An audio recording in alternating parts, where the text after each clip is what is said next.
Hello everyone, welcome you all to the Net Pharma. Please like and subscribe my channel Net Pharma for more videos. सो आज का हमारा next topic है part number 3 for the video, जिसमें हम पढ़ने वाले हैं ingredients of cosmetics. Ingredients of cosmetics के अंदर ये सारे पार्ट्स होते हैं जो मैंने आपको पिछली वीडियो में भी डिस्क्राइब कर दिए थे, ब्रीफली डिस्क्राइब किए थे। अब हम बात करते हैं कि जितने भी कॉस्मेटिक प्रोडक्ट्स होते हैं उनको बनाने के लिए जो इंग्रेडिएंट्स यानी कि जो रॉ मटेरियल हमें चाहिए होता है, उसमें क्या क्या रॉ मटेरियल हमें उसकी नीड होती है, वो सब हम यहाँ पर डिस्क्रिप्टिव वे में पढ़ेंगे। तो सबसे पहले मैं आपको बता दूं कि यहाँ पर हम सबसे पहले पढ़ेंगे वाटर के बारे में। किसी भी कॉस्मेटिक प्रोडक्ट को हम बनाना चाहते हैं या किसी भी प्रोडक्ट को हम बनाना चाहते हैं तो उसमें हमें वाटर की नीड होती है।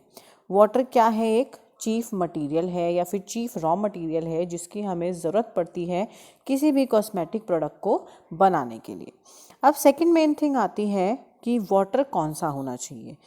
अगर आप कंटामिनेटेड वाटर यूज़ कर रहे हो तो क्या होगा, आपकी जो कॉस्मेटिक प्रोडक्ट बनेगा वो कैसा बनेगा? ख़राब बनेगा। ऐसे ही हम वाटर के बारे में ब्रीफली अभी आगे पढ़ेंगे। नेक्स्ट जो आता है वो आता है हमारे ऑयल, फैट्स और वैक्स। अब ऑयल्स क्या होते हैं? इन तीनों की ज़रूरत हमें किसी भी कॉस्मेटिक प्रोडक्ट को बनाने के लिए क्यों चाहिए होती है? क्योंकि ये हमारे एक बेस की तरह काम करता है। यानी हमें कोई भी सपोज एक बिल्डिंग तैयार करनी है तो उसके लिए हमें एक बेस तैयार करना पड़ेगा। ऐसे ही हमें किसी भी कॉस्मेटिक प्रोडक्ट को अगर तैयार करना है, उसको बनाना है, तो हमें सबसे पहले क्या ज़रूरत होती है? एक बेस की। यानी जिसके अंदर हम कोई भी इंग्रेडिएंट जो हैं, जो भी पाउडर मटेरियल हैं या जो भी हम बनाना चाहते हैं, वो एक उस पर्टिकुलर बेस के साथ मिलकर एक फॉर्म तैयार करें, जिसमें आपको ऑयल्स, फैट्स और वैक्स की ज़रूरत होती है। नेक्स्ट आते हैं ह्यूमिक्टेंट्स। ह्यूमिक्टेंट्स आपको बेसिकली क्यों चाहिए होते हैं, क्या होते हैं? सपोज़ अगर आपको कोई भी ऐसी प्रोडक्ट बनाना है जिसमें वाटर कंटेंट आपको रिटेन्ड रखना है, सपोज़ हमें लिपस्टिक बनाना है या हमें शैम्पू बनाना है और हमें उसमें किसी भी ऐसे प्रोडक्ट की ज़रूरत है जो उसका जो वाटर क्वांटिटी है उसको रिटेन्ड रखे, या फिर हम कह दें कि हमें अगर स्किन पे कोई भी ऐसी चीज़ जैसे क्रीम वगैरह है उसको अप्लाई करना है, तो उसका मेन मोटिव क्या होता है कि जितना भी वाटर है, मॉइस्चर है बॉडी के अंदर, वो क्या रहे? रिटेन्ड रहे। उसमें हैं ह्यूमिक्टेंट्स। नेक्स्ट आते हैं सर्फेक्टेंट्स और प्रिजर्वेटिव्स। तो सर्फेक्टेंट्स, प्रिजर्वेटिव्स, परफ्यूम्स, हर्बल और प्लांट मटेरियल के बारे में हम आगे डिस्क्रिप्टिव वे में इन सभी के बारे में अब पढ़ेंगे। चलिए वीडियो स्टार्ट कर लेते हैं। सबसे पहला जो हमारा टॉपिक आता है इसमें, वो आता है वाटर फॉर कॉस्मेटिक्स। अब सबसे मेन बात क्या आती है कि अगर हमें कोई भी कॉस्मेटिक प्रोडक्ट बनाना है तो उसके लिए वाटर क्या है? वाटर क्या है? एक मेन इंग्रेडिएंट है। ये एक मेन इंग्रेडिएंट है किसी भी कॉस्मेटिक फॉर्मुलेशन का। क्यों? क्योंकि अगर हमें कोई भी एक कॉस्मेटिक प्रोडक्ट बनाना है उसके लिए हमें सबसे पहले किसकी ज़रूरत पड़ती है? वाटर की ज़रूरत पड़ती है। क्यों ज़रूरत पड़ेगी? क्योंकि वाटर क्या है? हमारा एक चीफ इंग्रेडिएंट है। सपोज़ आपको शैम्पू बनाना है तो आपको एक व्हीकल के रूप में किसकी ज़रूरत पड़ती है? वाटर की ज़रूरत पड़ती है। यानी जिसके अंदर आपको फर्दर इंग्रेडिएंट्स घुलने हैं, मिलाने हैं, एक फॉर्म तैयार करने के लिए। फॉर्म मीन्स एक शेप तैयार करने के लिए, एक प्रिपरेशन तैयार करने के लिए। यहाँ पर हम वाटर की अगर बात कर रहे हैं तो वाटर कैसा होना चाहिए? वाटर जो भी हम कॉस्मेटिक्स के लिए यूज़ कर रहे हैं वो आप जैसा यूज़ करोगे, जैसी भी आप वाटर यूज़ करेंगे, वो क्या डिसाइड करेगा कि आपकी जो प्रिपरेशन है उसकी स्टेबिलिटी कैसी रहेगी और उसकी क्वालिटी कैसी रहेगी।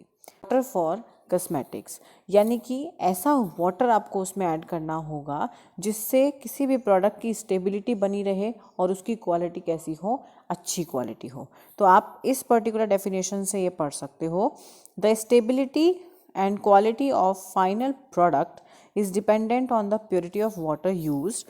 So pure water should be used in manufacturing of cosmetics. यानी कि किसी भी फाइनल प्रोडक्ट या कॉस्मेटिक प्रोडक्ट की जो स्टेबिलिटी है और क्वालिटी है वो किस पे डिपेंड करती है? किस टाइप का आपने वाटर यूज़ किया है, यानी कितनी प्योरिटी का आपने वाटर यूज़ किया है। अगर आप कंटेमिनेटेड वाटर यूज़ करोगे कंटेमिनेटेड वाटर अगर आप यूज़ करते हो तो उससे क्या होगा, जो भी आपका फाइनल प्रोडक्ट बनेगा वो क्या होगा, उसके अंदर कंटेमिनेशन होगी। कंटेमिनेशन मतलब उसमें क्या हो सकता है, माइक्रो ऑर्गेनिजम्स हो सकते हैं, माइक्रो ऑर्गेनिजम्स हो सकते हैं, उससे बैक्टीरियल ग्रोथ हो सकती है। तो इन ओवरऑल आपके प्रोडक्ट की जो स्टेबिलिटी होगी वो क्या हो जाएगी, कम हो जाएगी। तो जितना अच्छा पानी यानी जितनी अच्छी प्योरिटी होगी पानी की, उतना ही अच्छा आपका फाइनल प्रोडक्ट बनेगा यानी कॉस्मेटिक प्रोडक्ट बनेगा, और उतनी ही ज़्यादा उसकी स्टेबिलिटी बनी रहेगी, मतलब आप उसे लंबे टाइम तक स्टोर कर सकते हो। यहाँ पर हमें किस चीज़ का ध्यान देना है कि अगर हमें कोई भी कॉस्मेटिक प्रोडक्ट बनाना है और उसको अच्छा बनाना है, उसकी स्टेबिलिटी और क्वालिटी अच्छी रहे, उसके लिए हमें किस चीज़ का इस्तेमाल करना है, हमेशा प्योर वाटर का। तो चलिए नेक्स्ट पे आ जाते हैं।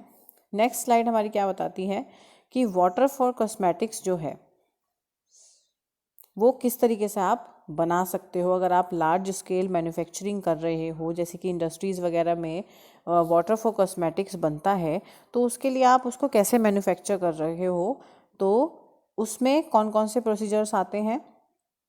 जैसे कि आप इसको प्रिपेयर कर सकते हो by ion exchange system, distillation और रिवर्स ऑस्मोसिस। सभी के घर में आरओ लगे हुए होते हैं जिसमें कि रिवर्स ऑस्मोसिस प्रोसेस एक तरह से काम करता है। तो उससे क्या होता है कि जितने भी हार्मफुल मिनरल्स होते हैं वाटर के, वो क्या हो जाते हैं, उसी में इंटैक्ट रह जाते हैं, रेजिस्ट हो जाते हैं, और आपको एक प्योर वाटर जो है वो मिलता है। तो बेसिकली अगर आप कॉस्मेटिक प्रोडक्ट बनाना चाहते हो और उसको लार्ज स्केल पे बनाना चाहते हो, मैन्युफैक्चर करना चाहते हो, तो उसके लिए आप क्या यूज़ कर सकते हो, ये चारों जो सिस्टम्स हैं उनको आप, ये तीनों जो सिस्टम्स हैं इनको आप यूज़ कर सकते हो, और इन तीनों सिस्टम से आप वाटर फॉर कॉस्मेटिक्स को तैयार कर सकते हो और फर्दर कॉस्मेटिक प्रोडक्ट बनाने में वो काम आएगा। चलिए फिर बात कर लेते हैं नेक्स्ट जो हमारा इंग्रेडिएंट है, that is oil, fats, wax for cosmetics.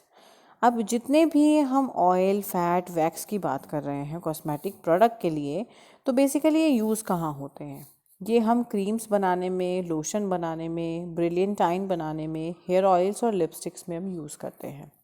अब ऑयल्स जो है वो एक बेस की तरह काम करता है। ऑयल हो, फैट हो या वैक्स हो, ये सब एक बेस की तरह काम करते हैं।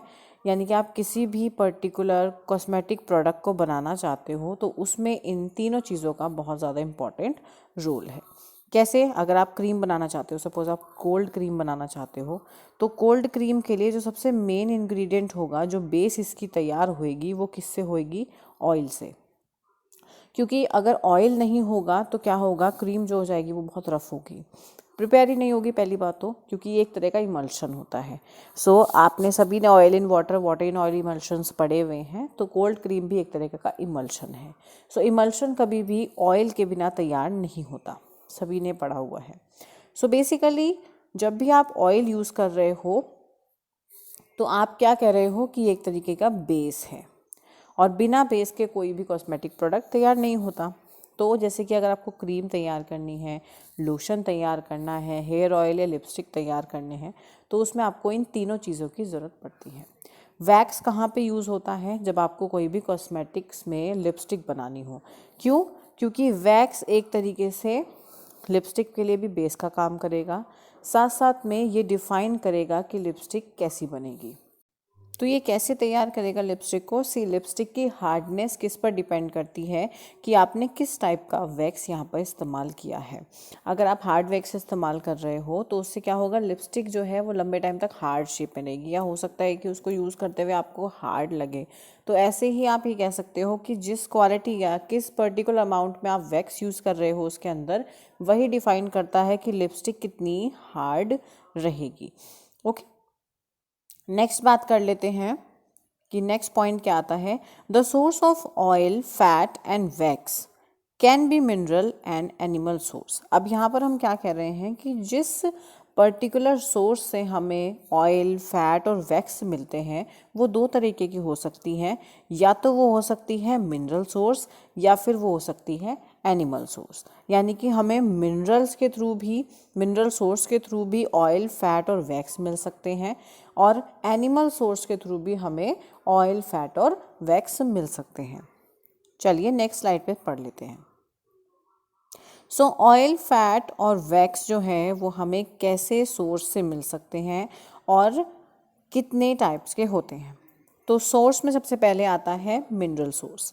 अब मिनरल सोर्स में आते हैं paraffin and petroleum jelly. Paraffin सभी ने लैब में, जब फार्मास्यूटिक्स लैब में आप काम करते हो, आपने कई बार ये वर्ड पढ़ा होगा और सुना भी होगा, लिक्विड पैराफिन। तो ये क्या है? It is a kind of a oil which is obtain from the mineral source. यानी कि एक तरीके का क्या है, ये एक ऑयल है, it is a type of oil जो आपको कहाँ से मिलता है? From the mineral source. So liquid paraffin या पैराफिन और पेट्रोलियम जेली किसके एग्जाम्पल हैं? ऑयल्स के एग्जाम्पल हैं जो हमें कहाँ से मिलते हैं? From the mineral source. Next बात कर लेते हैं, चलिए। सो द सेकेंड सोर्स आती है एनिमल सोर्स। यानी कि ऐसे कौन से ऑयल्स हैं जो हमें एनिमल सोर्स से मिलते हैं? तो उसमें आता है वूल फैट, बीज वैक्स और स्पर्मेसिटी। देखते हैं आप, एनिमल सोर्स यानी कि जो हमें एनिमल्स से मिल रहे हैं ऑयल, वो कौन कौन से होते हैं? वूल फैट, बीज वैक्स और स्पर्मासिटी। ये सारे क्या होते हैं? टाइप्स ऑफ ऑयल, फैट्स या वैक्सेस जो हमें मिनरल या एनिमल सोर्स से मिलते हैं। चलिए नेक्स्ट बात कर लेते हैं नेक्स्ट स्लाइड पर। Oil, fats and waxes for cosmetics जो हमें कहाँ से मिल रहे हैं? मिनरल सोर्स से। और उसमें सबसे पहले आता है वेजिटेबल ऑयल, यानी कि जो आपने घर पे भी देखा है, रिफाइंड्स वगैरह आप उसको बोलते हो। तो उसमें सबसे पहला आ जाता है आलमंड ऑयल। सो आलमंड ऑयल यानी कि बादाम का तेल। तो बादाम का तेल हमें किस चीज़ के लिए यूज़ होता है? क्रीम्स बनाने के लिए, फॉर द इमोलिएंट इफेक्ट। अब इमोलिएंट इफेक्ट का मतलब कि जब आप स्किन पे इसको अप्लाई करते हो तो ये क्या करता है? मॉइस्चर को स्किन के अंदर ही इंटैक्ट रखता है, ये उसको बाहर नहीं आने देता, स्वेटिंग नहीं होने देता, और जिसकी वजह से जो हमारा स्किन का मॉइस्चर है वो क्या रहता है? स्किन के अंदर ही इंटैक्ट रहता है। वो उससे क्या होता है? हमारी स्किन जो है वो मॉइस्चराइज होती है, क्योंकि इसीलिए तो हम क्रीम इस्तेमाल कर रहे हैं कि वो हमारी जो स्किन है वो मॉइस्चराइज रहे, साथ साथ में वो क्या रहे? हाइड्रेटेड और सूदिंग रहे, स्मूथनेस उसमें रहे। स्मूथनेस कब रहती है? कोई चीज़ रफ कब होती है? जब उसमें से पानी निकल जाए, यानी कि उसमें से वाटर जो क्वांटिटी है वो एक्सक्रीट आउट हो जाए। तो ऐसे ही अगर वाटर की क्वांटिटी किसी भी स्किन कंडीशन या स्किन के अंदर बनी रहेगी तो वो क्या रहेगी? हाइड्रेटेड रहेगी, पानी उसके अंदर रिटेन्ड रहेगा, और साथ साथ में वो क्या रहेगी? मॉइस्चराइज्ड। नेक्स्ट कौन सा ऑयल आता है? अरेकिस ऑयल, जो हेयर ऑयल बनाने के लिए और ब्रिलियंटाइन्स बनाने के लिए इस्तेमाल होता है। नेक्स्ट आते हैं castor oil. Castor oil basically कहाँ इस्तेमाल होता है? लिपस्टिक बनाने के लिए, हेयर ऑयल्स बनाने के लिए, अगेन क्रीम्स बनाने के लिए और लोशन बनाने के लिए। नेक्स्ट आते हैं ऑलिव ऑयल्स। ऑलिव ऑयल्स किस लिए इस्तेमाल होता है? जो बाथिंग जेल बनते हैं, जो बाथिंग ऑयल्स बनते हैं, उनके लिए इस्तेमाल होता है, क्रीम्स के लिए इस्तेमाल होता है और लोशन के लिए हम इस्तेमाल करते हैं। नेक्स्ट आ जाते हैं oils, fats and waxes for cosmetic जो हमें मिनरल ऑयल्स मिलते हैं या मिनरल सोर्स से जो हमें ऑयल्स मिलते हैं वो कौन कौन से होते हैं? चलिए बात कर लेते हैं। सबसे पहले आता है लाइट लिक्विड पैराफिन, जो मैं आपको बता रही थी कि आपने लैब में हमेशा काम करते हुए यूज़ किया होगा, पढ़ा तो ऑफ कोर्स होगा ही, लिक्विड पैराफिन। तो लिक्विड पैराफिन क्या है? एक तरीके का मिनरल ऑयल है जो हमें किसी भी कॉस्मेटिक प्रोडक्ट को बनाने के लिए इस्तेमाल करना होता है। जो भी ऑयल्स आपको मिनरल सोर्स से मिलते हैं वही आपको वही कहलाते हैं मिनरल ऑयल्स। ठीक होते हैं, एक हार्ड लिक्विड पैराफिन होता है और एक लाइट लिक्विड पैराफिन होता है। लाइट लिक्विड पैराफिन किस लिए इस्तेमाल होता है? सपोज़ आपको बाथ ऑयल बनाना है, हेयर ऑयल, लोशन, क्रीम्स, ब्रिलियंटाइन, तो उसके लिए बेसिकली यूज़ होता है लाइट लिक्विड पैराफिन। नेक्स्ट बात करते हैं heavy liquid paraffin. So heavy liquid paraffin नाम से समझ में आ रहा है कि जो लाइट लिक्विड पैराफिन है वो लाइट होता है, हैवी लिक्विड पैराफिन होता है जो वो हैवी होता है, थोड़ा हार्ड होता है।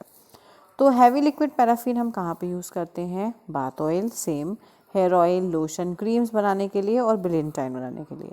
लेकिन मेन जो दोनों में फ़र्क आया है वो कहाँ पर आया है? For the emollient effect. अभी कॉस्मेटिक प्रोडक्ट्स में ये यूज़ होगा, वो क्या होगा? उनकी इमोलिएंट प्रॉपर्टी जो होगी, जो सूदिंग प्रॉपर्टी होगी, हाइड्रेटेड प्रॉपर्टी होगी, मॉइस्चराइज करने की प्रॉपर्टी होगी, वो क्या होगी? ज़्यादा होगी। नेक्स्ट आ जाते हैं बेसिकली वैक्स, जो हम कॉस्मेटिक्स के लिए इस्तेमाल करते हैं। वैक्स क्या काम करता है? यहाँ पर आप डेफिनेशन से समझ सकते हो। वैक्स भी एक तरीके का बेस की तरह काम करेगा किसी भी कॉस्मेटिक प्रोडक्ट को बनाने के लिए, यानी जो चीफ इंग्रेडिएंट होगा वो आपका क्या होगा? वैक्स होगा। तो वैक्स क्या कर रहा है यहाँ पे? किसी भी कॉस्मेटिक प्रोडक्ट को एक स्ट्रक्चर दे रहा है। सपोज आपको लिपस्टिक बनानी है, क्या करता है? जैसे आप मोम कहते हो, वो क्या काम कर रहा है? एक शेप दे रहा है, एक स्ट्रक्चर देता है किसी भी पर्टिकुलर कॉस्मेटिक प्रोडक्ट को, ताकि वो लंबे टाइम तक उस स्ट्रक्चर में मेंटेन रहे, रिटेन रहे। तो वैक्स क्या करता है? बेस की तरह काम करता है, साथ साथ में वो किसी भी कॉस्मेटिक प्रोडक्ट को एक स्ट्रक्चर दे रहा है ताकि वो एक शेप में, कॉन्टीन्यूटी में एक लंबे टाइम तक स्टेबल रहे। ऐसे ऐसे वैक्सेस होते हैं जो हम बेसिकली किसी भी कॉस्मेटिक प्रोडक्ट को बनाने के लिए इस्तेमाल करते हैं। तो उसमें आता है beeswax, ozokerite, candelilla wax, spermaceti और सेरेसिन। ये सारे वो वैक्सेस हैं जो हम किसी भी कॉस्मेटिक प्रोडक्ट को बनाने के लिए इस्तेमाल करते हैं इन अ मेजर क्वांटिटी, यानी कि जो हम वाइडली यूज़ करते हैं, बहुत बार यूज़ करते हैं, और यही वो कॉमन वैक्सेस हैं जो हम मोस्टली टाइम यूज़ करते हैं। नेक्स्ट आता है ह्यूमिक्टेंट्स फॉर कॉस्मेटिक्स। अब ये ह्यूमिक्टेंट्स क्या होते हैं?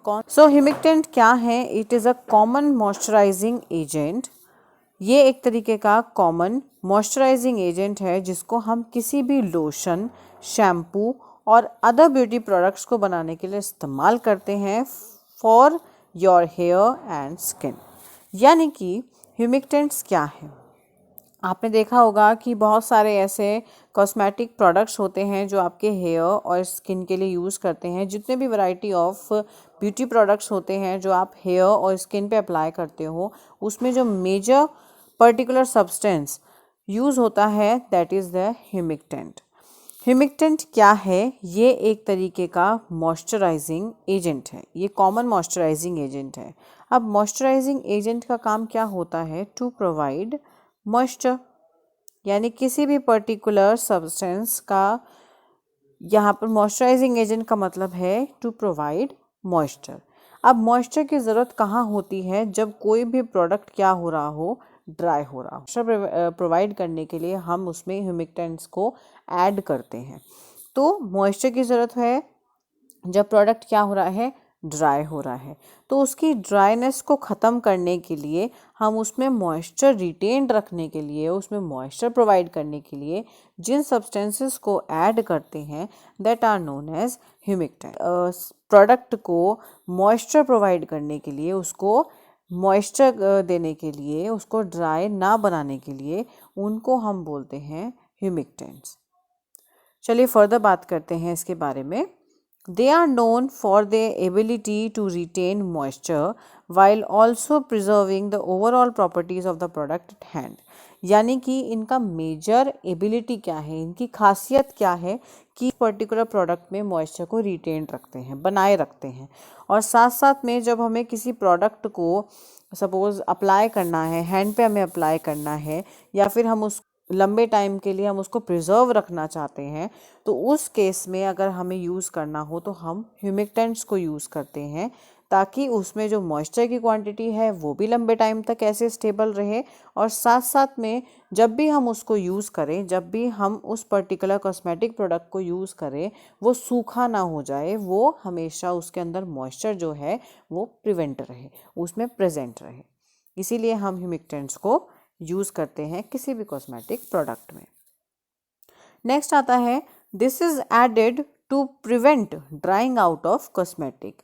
यानी कि जो मेजर आपको याद करना है, कभी भी आपको वाइवा देना हो उसमें ह्यूमिक्टेंट्स पूछते हैं, ह्यूमिक्टेंट क्या होते हैं, उसके एग्जाम्पल बताइए, तो आपको ह्यूमिक्टेंट के लिए हमेशा दो ही वर्ड्स यहाँ पर याद करने हैं। एक तो ये एक तरीके का कॉमन मॉइस्चराइजिंग एजेंट है जो आपके किसी भी प्रोडक्ट को, कॉस्मेटिक प्रोडक्ट को लंबे टाइम तक उसको मॉइस्चर प्रोवाइड करता है। सेकेंडली, ये हम किसी भी कॉस्मेटिक प्रोडक्ट के अंदर ऐड करते हैं ताकि उसकी वो सूखा ना हो जाए, वो ड्राइंग आउट ना हो जाए, उसके अंदर मॉइस्चर जो है वो क्या रहे, रिटेन्ड रहे। नेक्स्ट आते हैं कौन कौन से एग्जाम्पल्स होते हैं ह्यूमिक्टेंट्स के, कितने तरह के ह्यूमिक्टेंट्स होते हैं, टाइप्स कौन कौन से हैं और उनके एग्जाम्पल क्या है। सबसे पहला आता है इनऑर्गेनिक ह्यूमिक्टेंट्स, यानी जो इनऑर्गेनिक सिंथेटिक तरीके से बनाए जाते हैं, इनऑर्गेनिक तरीके से बनाए जाते हैं, वो कौन कौन से होते हैं। Calcium chloride. कैल्शियम क्लोराइड एक तरीके का ह्यूमिक्टेंट है जो हम कॉस्मेटिक्स में यूज़ करते थे, बट क्योंकि वो हर इंग्रेडिएंट के साथ कंपैटिबल नहीं होता, उसके अब वो वाइडली यूज़ नहीं होता है। नेक्स्ट आता है metal organic humectants. So metal organic humectants होता है सोडियम लैक्टेट, जो हम सनस्क्रीन लोशन बनाने के लिए इस्तेमाल करते हैं, और सोडियम लैक्टेट इकलौता ऐसा ह्यूमिक्टेंट है जो सबसे ज़्यादा वाइडली यूज़ होता है किसी भी कॉस्मेटिक प्रोडक्ट के अंदर। फिर आता है ऑर्गेनिक ह्यूमिक्टेंट्स। ऑर्गेनिक ह्यूमिक्टेंट्स में आते हैं polyethylene glycol, propylene glycol, glycerol, sorbitol, mannitol and glucose. So basically जो यहाँ पर भी वाइडली यूज़ होता है किसी भी कॉस्मेटिक को बनाने के लिए या किसी भी कॉस्मेटिक प्रोडक्ट को मॉइस्चर प्रोवाइड करने के लिए, वो होता है ग्लिसरॉल एंड ग्लूकोज, बहुत वाइडली यूज होता है। नेक्स्ट बात कर लेते हैं, नेक्स्ट जो हमारे टॉपिक आता है वो आता है सर्फेक्टेंट्स फॉर कॉस्मेटिक। अब ये सर्फेक्टेंट क्या होता है, वैसे तो आप इमल्शन पढ़ चुके हैं, आपको पहले से पता होगा, लेकिन फिर भी एक डायग्राम के थ्रू मैं आपको बता देती हूँ। सबसे पहले इसकी डेफिनेशन पढ़ लेते हैं। सर्फेक्टेंट्स, आपने घर पे हमेशा सर्फ के बारे में सुना है, सर्फ यूज़ किया है, तो जो सर्फ हम बोलते हैं उसका क्या काम है। सर्फेक्टेंट वर्ड वहीं से, सर्फ वहीं से आया है, फ्रॉम द वर्ड सर्फेक्टेंट्स। तो इनका क्या काम होता है। सर्फेक्टेंट्स लोअर वन और more boundary tensions at interface in the system. इस मेरे पास दो फेज़ हैं, सब मैं बात कर रही हूँ, एक ऑयल फेज़ के बारे में और एक वाटर फेज़ के बारे में। सो यहाँ पर ऑयल और वाटर मेरे पास प्रेजेंट है, और हमें सभी को पता है कि ऑयल और वाटर कभी भी एक दूसरे में मिक्स नहीं होते हैं due to their different properties. Okay, so अगर मैं ऑयल और वाटर को एक पर्टिकुलर जार के अंदर, एक ग्लास के अंदर अगर मैं उसको फिल करूं, तो उसमें क्या होगा, जो ऑयल होगी वो अपनी एक अलग लेयर बनाएगी और जो वाटर होगा वो अपनी एक अलग लेयर बना के एक दूसरे से अलग हो जाएंगे। इन दोनों में जिसकी क्वांटिटी सबसे ज़्यादा होगी वो ऑब्वियसली नीचे आ जाएगा, और जिसकी क्वांटिटी कम होगी वो ऊपर ऐसे स्टेबल रहेगा। सो इसमें क्या हो रहा है, हम यहाँ पे सरफेस टेंशन पढ़ रहे हैं कि सर्फेक्टेंट का एक्चुअल में काम क्या है। सो यहाँ पर वाटर है, यहाँ पर ऑयल है। सो ये जो लेयर है इन द बिटवीन, यहाँ पर जो आपको ये लेयर दिख रही है, this is known as a surface tension.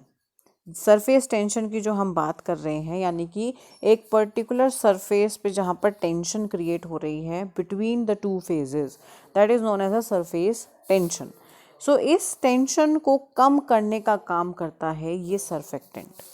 यानी कि अगर हम इस पर्टिकुलर बाउंड्री को तोड़ दें, इन दोनों फेजेस के बीच में, अगर मैं ये इंटरफेस जिसको बोल रहे हैं, इन दोनों के बीच की जो एक इंटरफेस है, अगर मैं उसको तोड़ दूं, तो ये दोनों जो ऑयल और वाटर हैं ये क्या हो जाएंगे, मिक्स हो जाएंगे।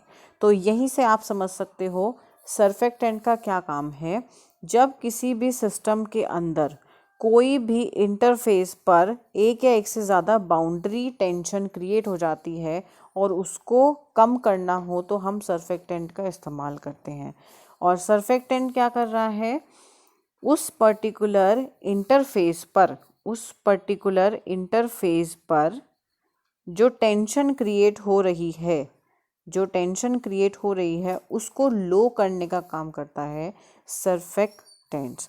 जब वो बाउंड्री टूटेगी तभी वो दो फेजेस क्या होंगे, एक दूसरे में मिक्स होंगे। सो सर्फेक्टेंट वो मटेरियल है या वो प्रोडक्ट है जो किसी भी सिस्टम के अंदर इंटरफेस पर टेंशन को कम करता है बिटवीन टू फेसेस, और उसी को हम बोलते हैं what, surfactants. One common feature of surfactant is that they are all amphipathic molecules containing a hydrophobic part and a hydrophilic part. सभी ने एक एग्जाम्पल देखा हुआ है सर्फेक्टेंट का, मैं आपको फिर से बता देती हूँ कि कुछ इस टाइप के होते हैं सर्फेक्टेंट्स, यानी कि जो टेल पोर्शन होता है वो क्या होता है, हाइड्रोफोबिक, और जो ये हेड पोर्शन होता है ये होता है हाइड्रोफिलिक। ठीक है, तो किसी भी पर्टिकुलर सर्फेक्टेंट का जो मेजर आपका पॉइंट है वो ये है कि इसमें दोनों पॉइंट्स मौजूद होते हैं, उसमें दोनों फीचर्स मौजूद होते हैं कि उसमें हाइड्रोफोबिक प्रॉपर्टी भी होती है। हाइड्रोफोबिक मतलब फोबिया मीन्स क्या हो गया, वाटर हेटिंग, और फिलिक क्या हो गया, वाटर लविंग। तो वाटर लविंग भी इसके अंदर पार्ट होता है और वाटर हेटिंग भी इसके अंदर पार्ट होता है। तो सर्फेक्टेंट आप उसमें यूज़ कर सकते हो, जैसे क्रीम बनानी हो, आपको ऑयल भी चाहिए, वाटर भी चाहिए, तो उसमें आप सर्फेक्टेंट इस्तेमाल कर सकते हो। नेक्स्ट देख लेते हैं, बेसिकली जो आप कॉस्मेटिक प्रोडक्ट्स में सर्फेक्टेंट ऐड करते हो उनका फंक्शन क्या होता है, क्या फंक्शन आप उसमें प्रोवाइड कर रहे हो जिससे कि आपको सर्फेक्टेंट की नीड है। तो कॉस्मेटिक प्रोडक्ट्स में अगर हमें इस तरीके के फंक्शंस चाहिए, जैसे डिटर्जेंसी, शैम्पू है, शैम्पू अगर हमें बनाना है तो शैम्पू जब तक डर्ट को रिमूव आउट नहीं करेगा तब तक उसका कोई काम नहीं है। सो डिटर्जेंसी के लिए हम सर्फेक्टेंट ऐड करेंगे। वेटिंग प्रॉपर्टी के लिए, वैनिशिंग क्रीम बनानी है आपको, उसके लिए आपको सर्फेक्टेंट की ज़रूरत पड़ेगी। फॉर्मिंग क्रिएट करानी है, forming in the sense suppose आपको फॉर्मिंग जेल बनाना है, बाथिंग जेल बनाना है, तो उसके लिए आप क्या करोगे, सर्फेक्टेंट ऐड करोगे। इमल्सिफिकेशन के लिए आप, ऐसे ही सॉल्युबलाइजेशन के लिए आप इसमें इस्तेमाल करोगे सर्फेक्टेंट।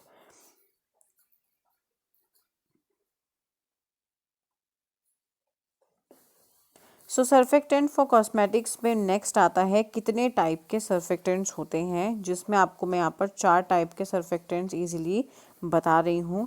ये एक टेबल के थ्रू हम समझ सकते हैं। एक होता है नॉन आयनिक, यानी इसमें कोई स्ट्रॉन्ग भी नेगेटिव चार्ज होता है, कैटायनिक जिसमें स्ट्रॉन्ग पॉजिटिव चार्ज, एनायनिक और एम्फोटेरिक जिसमें बोथ चार्जेस होते हैं, पॉजिटिव भी और निगेटिव भी। सो नॉन आयनिक में कोई चार्ज, या आप यहाँ पे डेफिनेशन के थ्रू सबकी डेफिनेशन पढ़ सकते हो।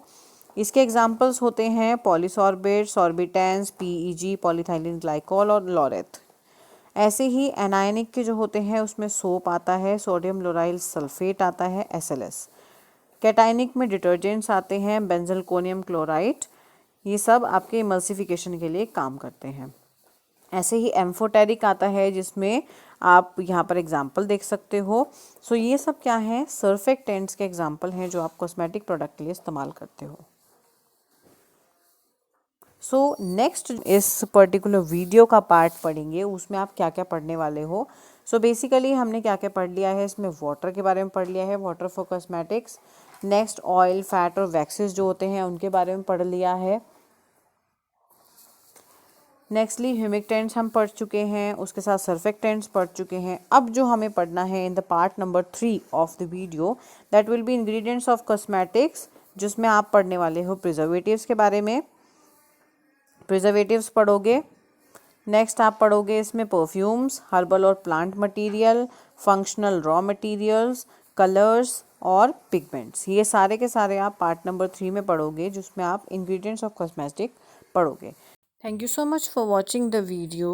Like, share, subscribe to my YouTube channel, which is Net Pharma. Thank you so much for watching the video. Thank you.